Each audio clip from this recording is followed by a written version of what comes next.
प्रणाम देवी सरस्वती। आइए देवी गंगे, प्रयाग में आपका स्वागत है। हे महादेवी सरस्वती, मुझे क्षमा कर दें। आवेश में आकर मैंने आपको शाप दे दिया था। देवी गंगे, श्राप तो पहले मैंने आपको दिया था। नहीं महादेवी, आपका दिया हुआ शाप तो मेरे लिए वरदान सिद्ध हुआ। उस शाप ने मुझे भगवान शिव की जटाओं में स्थायी निवास दिया। उसी शाप ने मुझे मानव कल्याण का मार्ग दिखाया और उसी शाप के कारण मैंने धरती पर पुनः अपने हरि के चरण पखारे। कितने ही ऋषियों मुनियों ने आरती द्वारा मेरा भव्य स्वागत किया। महादेवी, मैं पुत्र भगीरथ के साथ उसके पूर्वजों का कल्याण करने जा रही हूं। हे महादेवी, सच पूछिए तो मैं आपके प्रति अपना आभार प्रकट करने आई हूं। मुझे आपका शाप देना अनुचित नहीं, उचित था, क्योंकि मैंने विष्णु लोक में मर्यादा के विरुद्ध कार्य किया था। उसे भूल जाइए देवी गंगा। जलधारा बनने के पश्चात मुझे अनुभव हुआ कि ज्ञान और कला के साथ साथ संसार में अन्य वस्तुओं का भी अपना महत्व है। मैं तो जीवन को विद्या देती हूं, किंतु देवी गंगे, आप तो जीवन दायिनी हैं। आप स्वयं जीवन देती हैं। हम सब ब्रह्म की उस शक्ति के अंश हैं जो सृष्टि पर उपकार के लिए प्रकट किए गए हैं। यहां मेरा कार्य संपन्न हुआ। मैं ब्रह्मलोक जा रही हूं। देवी गंगे, आपकी यात्रा तो अभी बहुत लंबी है। अभी तो यहां जलधारा कालिंदी से आपका मिलन होगा, जिसे लोग यमुना कहेंगे। आपकी यात्रा शुभ हो। मैं विदा लेती हूं।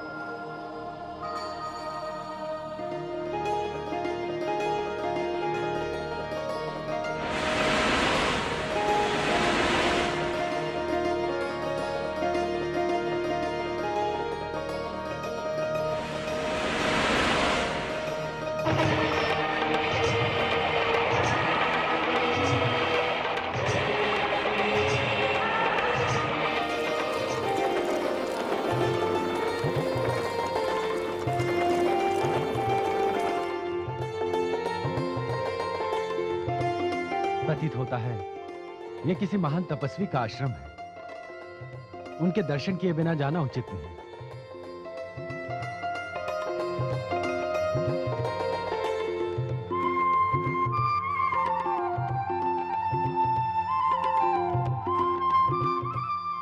मैं आपकी क्या सेवा कर सकता हूं? क्षमा कीजिएगा, क्या मैं जान सकता हूं ये सुंदर और पावन आश्रम किसका है? क्या हम आपका परिचय जान सकते हैं? मैं भगीरथ हूं। भगीरथ अर्थात महाराज भगीरथ? महाराज था, किंतु अब तो वैरागी हो गया। आइए, आपका स्वागत है। यह हमारे गुरुदेव महान ऋषि जहनु का आश्रम है। महर्षि जहनु? मैं अभी जाकर उनके दर्शन करता हूं। भगीरथ! माता, आपको कुछ देर यहां विश्राम करना होगा। मैं महर्षि जहनु के दर्शन करके शीघ्र आता हूं। जहनु ऋषि? हाँ माता।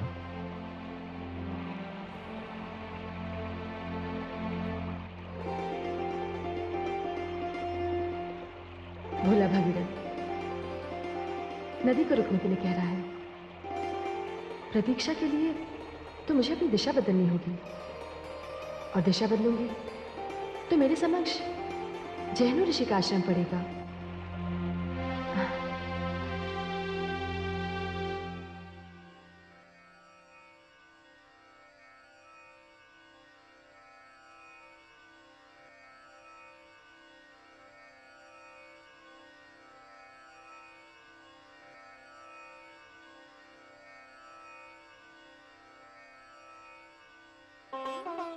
महर्षि जहनु, आपके श्री चरणों में भगीरथ प्रणाम करता है। महाराज भगीरथ,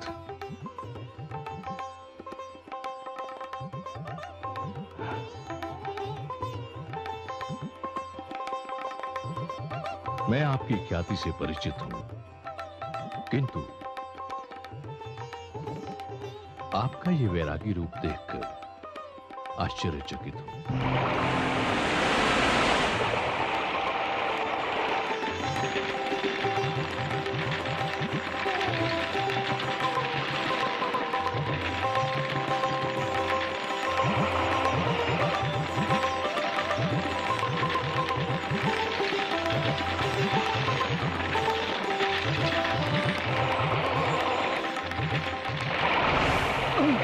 ये किसका दुस्साहस है? किसने किया होगा ये अनर्थ किसने किया होगा? कौन हो सकता है?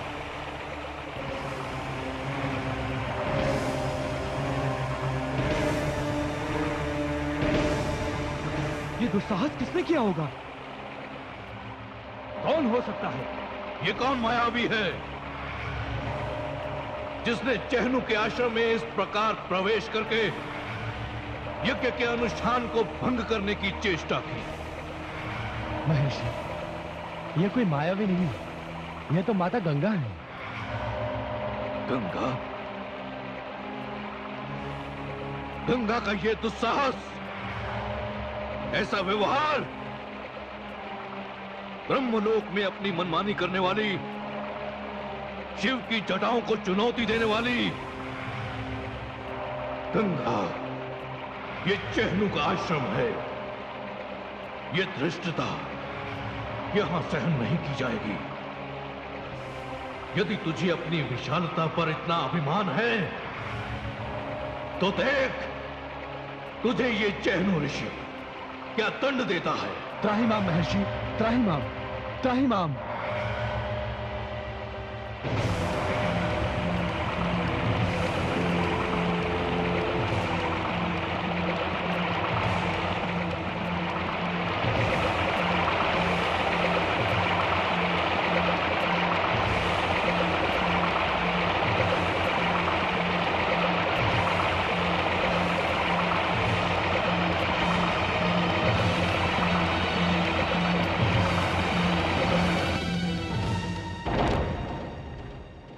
बस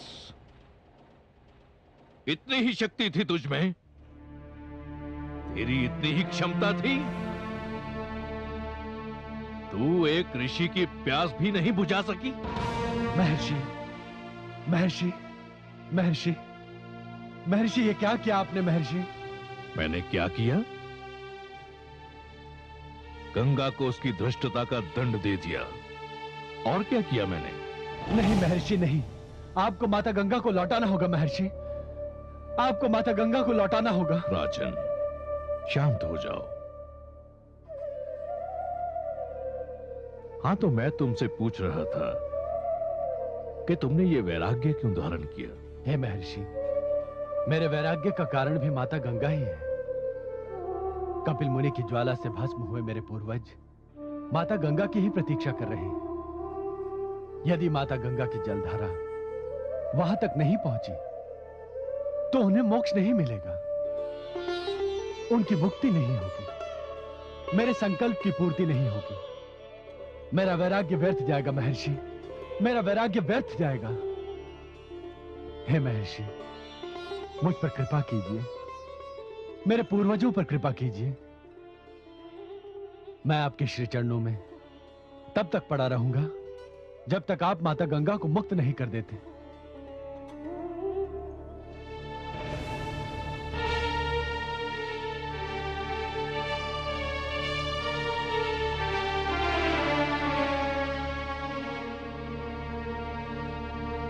गंगा पर तो नहीं, किंतु मुझे तुम पर दया अवश्य आ गई। तुम्हारे त्याग, तुम्हारी तपस्या, तुम्हारे संकल्प के लिए मैं इस चंचल गंगा को मुक्त करता हूं।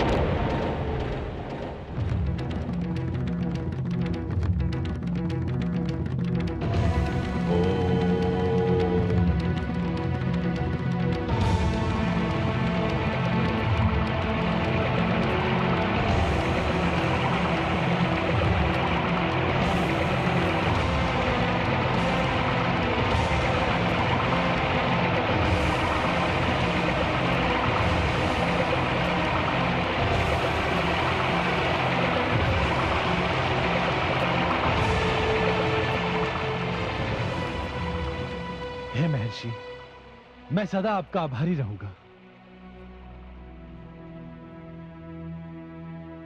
आयुष्मान भव।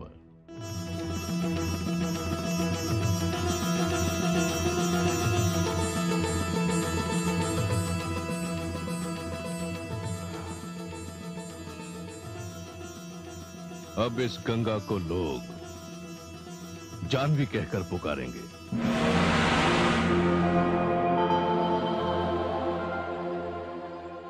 माते, क्षमा करना पुत्र, मैं बाल्यकाल से ही चंचल स्वभाव की हूं, किंतु मैं क्या करूं पुत्र? जनु ऋषि का आश्रम मेरे मार्ग में जो आ गया था। कुछ भी हो माते, किंतु अब मेरी विनती है कि आप मेरे साथ साथ ही चलें, क्योंकि यदि आपको ऐसी घटना घट जाती है तो मेरे पूर्वजों का उद्धार नहीं होगा माते। एक उपाय है पुत्र। वो क्या है माते? तुम मुझे कोई ऐसी कथा सुनाओ कि जिसे सुनकर मेरा ध्यान कहीं और लगे ही नहीं। जैसी आपकी इच्छा माते। आप ही बताइए, आप किसकी कथा सुनना चाहेंगी? तुम मुझे अपने पूर्वजों की कथा सुनाओ, जिनके उद्धार के लिए तुम मुझे ले जा रहे हो। अच्छा माते। माते, आप तो जानती हैं कि मैं महान सम्राट महाराज सगर का वंशज हूं। सगर? सगर का अर्थ जानते हो पुत्र?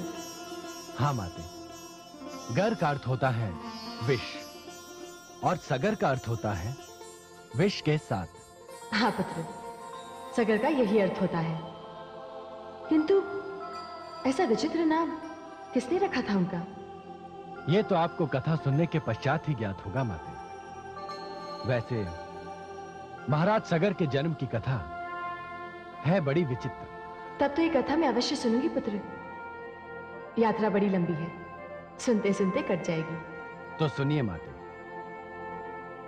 महाराज बाहुक महाराज सगर के पिता थे। यह मैं तब की बात बता रहा हूं जब महाराज सगर का जन्म ही नहीं हुआ था।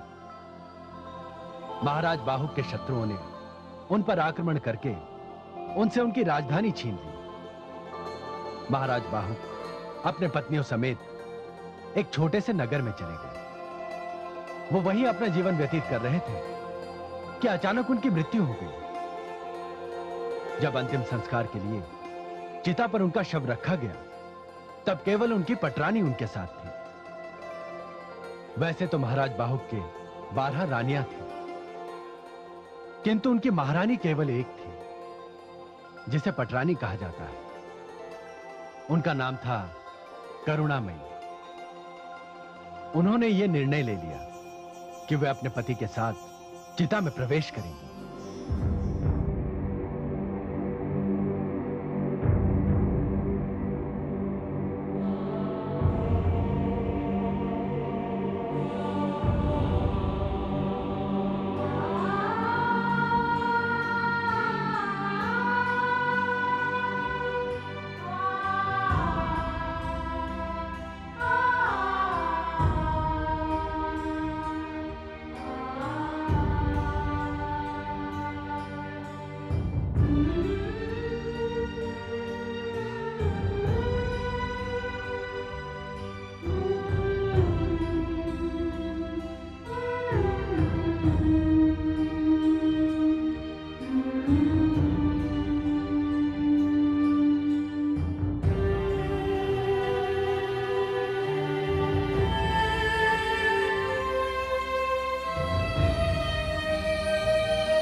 पुरोहित जी।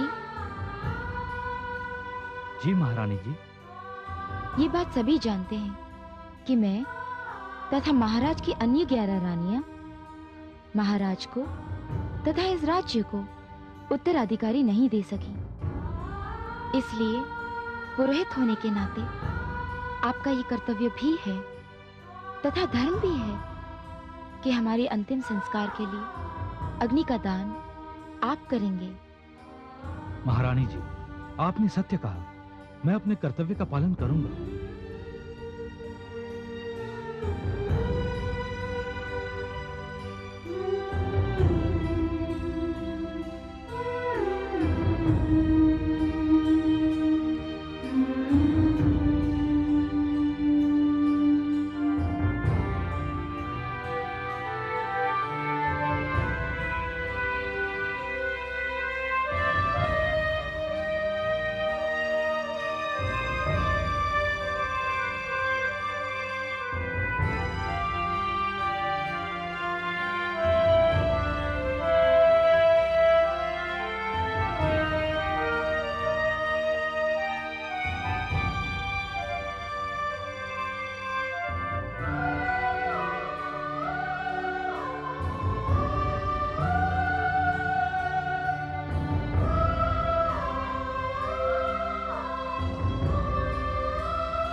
पुरोहित जी, रुक जाइए।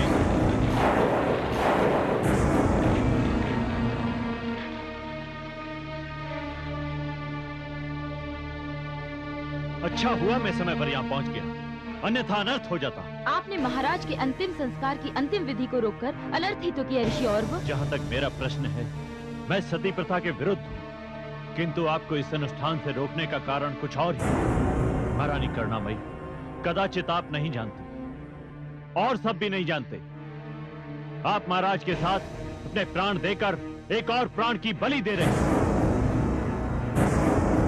ये आप क्या कह रहे हैं ऋषि औरव? यदि आप मुझे महाराज के साथ अग्नि में प्रवेश करने से रोकना चाहते हैं तो आपका प्रयास सफल नहीं होगा। मेरा निर्णय अटल है। नहीं महारानी करुणामयी, महारानी, मैं अपनी दिव्य दृष्टि से देख रहा हूं कि आपके गर्भ में महाराज बाहुक की संतान पल रहे हैं।